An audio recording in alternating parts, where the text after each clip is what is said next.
Assalamualaikum warahmatullahi wabarakatuh. Perkenalkan, nama saya Winda Herlawati dari semester 2B.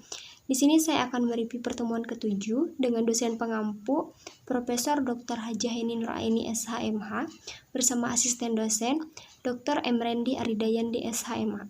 Di pertemuan ke-7 ini saya akan membahas yang pertama cara melakukan pembaharuan KUHP.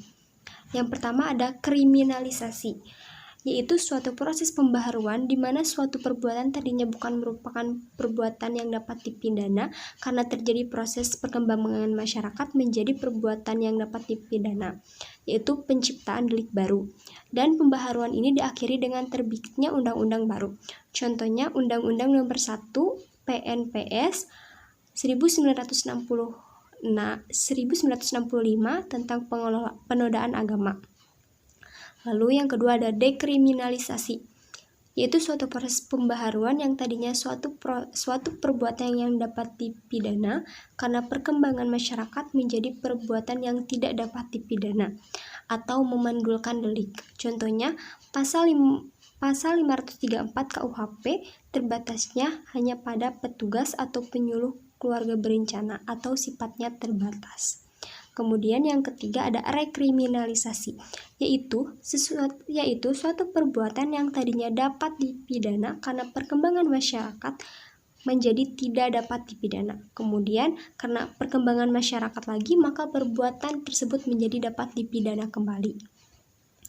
Contohnya Undang-Undang Nomor 17 Tahun 1967 tentang penarikan cek kosong, dan dicabut dengan Undang-Undang Nomor 1 Tahun 1971 sehingga penarikan cek kosong itu tidak dapat dipidana. Dan yang keempat ada depenalisasi, yaitu suatu proses yang tadinya perbuatan itu dapat diancam pidana, kemudian ancaman pidananya hilang dan masih dimungkinkan untuk diganti dengan sanksi lainnya. Misalnya sanksi kurungan diganti dengan sanksi administrasi. Kemudian yang terakhir, yang kelima ada mitigering, yaitu suatu proses pembaharuan yang tadinya suatu perbuatan dikenakan sanksi hukum yang berat diganti menjadi sanksi yang lebih ringan. Contohnya pidana mati diganti dengan pidana seumur hidup. Kemudian membahas mengenai metode pembaharuan KUHP. Yang pertama ada evaluasi atau evaluationis, yaitu pembaharuan yang dilakukan dengan cara menyelipkan pasal-pasal baru dalam KUHP. Yang kedua ada kompromis, yaitu pembaharuan yang dilakukan dengan cara menambah atau menyelipkan bab baru dalam KUHP. Jadi apabila ada aturan cukup dengan cara menambah dan menyelipkan saja. Lalu yang ketiga ada global, yaitu pembaharuan hukum pidana yang dilakukan secara keseluruhan baik hukum pidana material maupun hukum pidana formal.